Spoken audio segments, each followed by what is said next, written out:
कार्तिक पूर्णिमा के अवसर पर उड़ीसा के लोगों ने 26 नवंबर को भुवनेश्वर में बोईता बंदना मनाया है। बोईता बंदना, जिसे डांगा बासा के नाम से भी बना जाता है, ये एक पारंपरिक उड़िया समुद्री और नौसैनिक त्योहार है जो पूरे उड़ीसा में हर साल मनाया जाता है।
उत्तर प्रदेश में धीरे धीरे मौसम सर्द होने लगा है। लोगों ने गर्म कपड़े निकाल लिए हैं। वहीं आज हवा के प्रदूषण में मामूली कमी दर्ज की गई है। हालांकि हवा की गुणवत्ता अब भी बेहद खराब स्थिति में है। इस बीच मौसम विभाग से अच्छी खबर आई है। प्रदेश के कई हिस्सों में आज सोमवार को बारिश का अलर्ट जारी किया गया है। ऐसे में बारिश के साथ जहां प्रदूषण से राहत मिलेगी, तो वहीं अब सर्दी अपना रंग दिखाना शुरू कर देगी। मौसम विभाग के मुताबिक उत्तर प्रदेश में आज 1 या 2 स्थानों पर बारिश और गरज के साथ बौछारें पड़ने की संभावना है। हालांकि कोई खास चेतावनी नहीं जारी की गई है। बिहार के उप मुख्यमंत्री तेजस्वी यादव ने रविवार को दरभंगा में नोनिया समाज महासम्मेलन को संबोधित किया। दरभंगा मेडिकल ग्राउंड में आयोजित कार्यक्रम में तेजस्वी यादव ने यूपी के सीएम योगी आदित्यनाथ पर जोरदार तंज कसा। उन्होंने नौकरी के मुद्दे पर यूपी के सीएम को आड़े हाथों लेते हुए कहा कि अब वहां के लोग बिहार आ रहे हैं। उप मुख्यमंत्री तेजस्वी यादव ने कार्यक्रम में आए लोगों से कहा, लड़ाई दंगा पसंद नहीं। अब तो यूपी के लोग आते हैं तो कहते हैं कि वहाँ के मुख्यमंत्री बाबा है, वो काली घंटी बजवा देंगे, लेकिन नौकरी लेने बिहार ही आना पड़ रहा है। घंटी बजाने से कौनो पेट भरे वाला है, इसलिए आप सब लोग अफवाहों पर मत रहिए। कार्तिक पूर्णिमा के अवसर पर नृत्य कलाकार सुदर्शन पटनायक ने 26 नवंबर को फूलों के साथ बोईता की रेत की मूर्ति बनाई। यह कला उड़ीसा के पूरे समुद्र तट पर 5000 फूलों की स्थापना के साथ बनाई गई थी। कार्तिक पूर्णिमा एक हिंदू सांस्कृतिक त्योहार है जो पूर्णिमा को मनाया जाता है।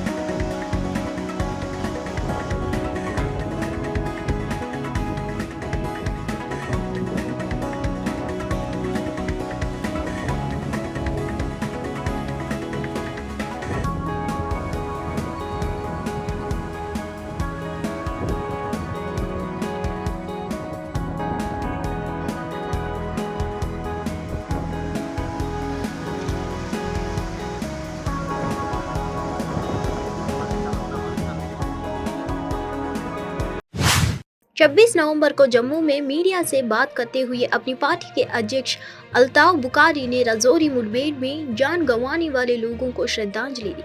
उन्होंने यह भी कहा कि सरकार को देखना चाहिए कि घूसपैठ कहां से हो रही है। सरकार होश में आओ और देखे कि घूसपैठ कहां से हो रही है। घूसपैठ रोकने की जरूरत है। गौरतलब है कि इस हफ्ते की शुरुआत में धर्मशाला के बाजीमाल इलाके में आतंकवादियों और सेना और जम्मू कश्मीर पुलिस की एक संयुक्त टीम के बीच मुठभेड़ हुई थी, जिसमें सेना के 2 कैप्टन समेत 5 जवानों की जान चली गई थी। ये बड़ा अनफॉर्चुनेट है और मैं गलत हो सकता हूं, लेकिन मैं इसे ताबीर करता हूं उस चीज़ से जो डिवाइड एंड रूल की पॉलिसी दिल्ली ने कोशिश की थी करने की कम्युनिटीज़ में। मुझे लगता है ये उसका एक खमियाजा है। सर, हाल ही जो अभी ये इंसिडेंट हुआ है, राजौरी इंसिडेंट, उस पर क्या कहेंगे आप? मैं शहीदों को श्रद्धांजलि पेश करना चाहता हूं और ये कहना चाहता हूं सरकार को कि यहाँ से निकलिए, ज़रा होश में आइए और देखिए घुसपैठ कहाँ से हो रही है।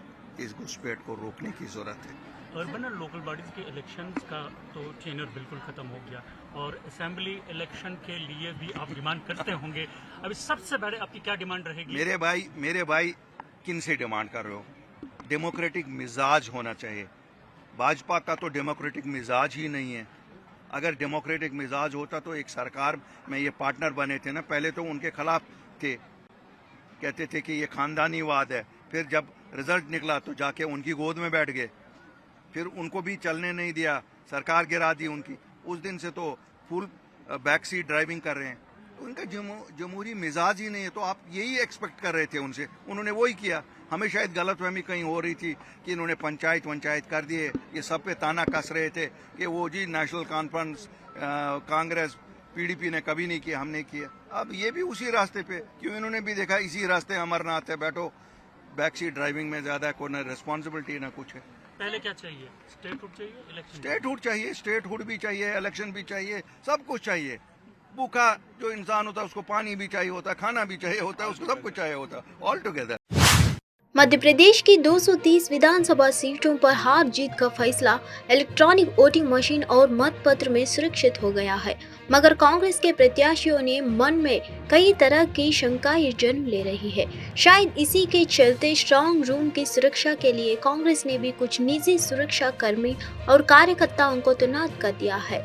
इसके अलावा प्रत्याशी खुद दिन रात स्ट्रांग रूम की सुरक्षा व्यवस्था का जायजा लेने के लिए पहुंच रहे हैं। दरअसल रविवार को उज्जैन जिले की महादेवपुर के कांग्रेस प्रत्याशी दिनेश जैन कांग्रेस नेताओं के साथ बरसते पानी में इंजीनियरिंग कॉलेज पहुंचे और स्ट्रांग रूम की सुरक्षा व्यवस्था का जायजा लिया। यहां पर सभी 7 विधानसभा सीट के प्रत्याशियों के भाग्य का फैसला होना है। राष्ट्रवादी कांग्रेस पार्टी के संस्थापक शरद पवार ने रविवार को बारिश के बीच भाषण दिया, जिससे अक्टूबर 2019 में दिए गए उनके एक निर्णायक भाषण की यादें ताज़ा हो गई। कहा जाता है कि महाराष्ट्र में पिछले विधानसभा चुनाव के दौरान दिए गए उस भाषण से उनकी पार्टी को फायदा हुआ था। शाम के समय पवार ने नवी मुंबई में पार्टी के एक कार्यक्रम में भाग लिया, जहां सुबह से बारिश हो रही थी।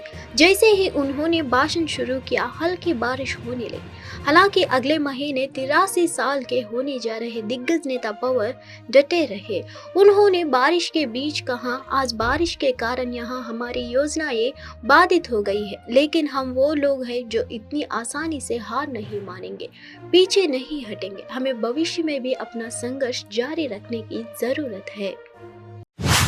आचार संहिता के बीच छत्तीसगढ़ लोक सेवा आयोग ने परंपरा के अनुसार राज्य सेवा परीक्षा का नोटिफिकेशन जारी कर दिया है। पीएससी ने इस बार सीट बढ़ाई है और 2042 पदों पर भर्ती निकाली गई है। इसमें डिप्टी कलेक्टर, जेल अधीक्षक, राज्य वित्त सेवा अधिकारी जैसे 17 अलग अलग विभाग के पद शामिल है। 11 फरवरी 2024 को फिल्म्स के एग्जाम आयोजित किया जाएगा। इसके बाद मुख्य परीक्षा की संभावित तारीख भी जारी की गई है। इसके अनुसार अगले वर्ष 13, 14, 15, 16 जून को मुख्य परीक्षा होगी। दरअसल छत्तीसगढ़ में संविधान दिवस के दिन हर बार पीएससी राज्य सेवा परीक्षा के लिए वैकेंसी जारी रखते हैं। चुनावी आचार संहिता के बाद भी वैकेंसी जारी किया गया है। इसके लिए अभ्यर्थी ऑनलाइन आवेदन कर सकते हैं। इसकी तारीख भी पीएससी ने जारी की है। प्रारंभिक परीक्षा के लिए 1 दिसंबर की दोपहर 12 बजे से 30 दिसंबर की रात 12 बजे तक अभ्यर्थी ऑनलाइन आवेदन कर सकते हैं। तेलंगाना विधानसभा चुनाव प्रचार के लिए एक दिन और बचा है। इसे लेकर प्रमुख पार्टियां जोर शोर से प्रचार कर रही है। इसमें सत्तारूढ़ बीआरएस पार्टी अभी भी सबसे आगे है। साथ ही जहां रोज बॉस और सीएम केसीआर एक दिन में 4 निर्वाचन क्षेत्र का तूफानी दौरा कर रहे हैं, वहीं विपक्षी दल भी अपनी पार्टी के शीर्ष नेताओं को मैदान में उतारकर प्रचार कर रहे हैं। पार्टी के निर्वाचन क्षेत्र चुनाव अभियान सचिव वी सुधाकर गुप्ता, मोचा कुर्ती, प्रभाकर और विवेक ने एक बयान में कहा कि बीआरएस के कार्यकारी अध्यक्ष और मंत्री केटीआर आज मुशीराबाद निर्वाचन क्षेत्र में एक रोड शो का आयोजन करेंगे। उन्होंने कहा कि वह मुशीराबाद निर्वाचन क्षेत्र के बीआरएस पार्टी के उम्मीदवार मुत्ता गोपाल के समर्थन में एक रोड शो आयोजित करेंगे और नुक्कड़ सभाओं को संबोधित करेंगे। प्रधानमंत्री मोदी ने तिरुमला श्री वेंकटेश्वर स्वामी के दर्शन किए। वह रात में तिरुमला पहुंचे और रचना गेस्ट हाउस में रुके। आज सुबह वह श्रीवारी मंदिर पहुंचे और तिरुमला श्री के दर्शन किए।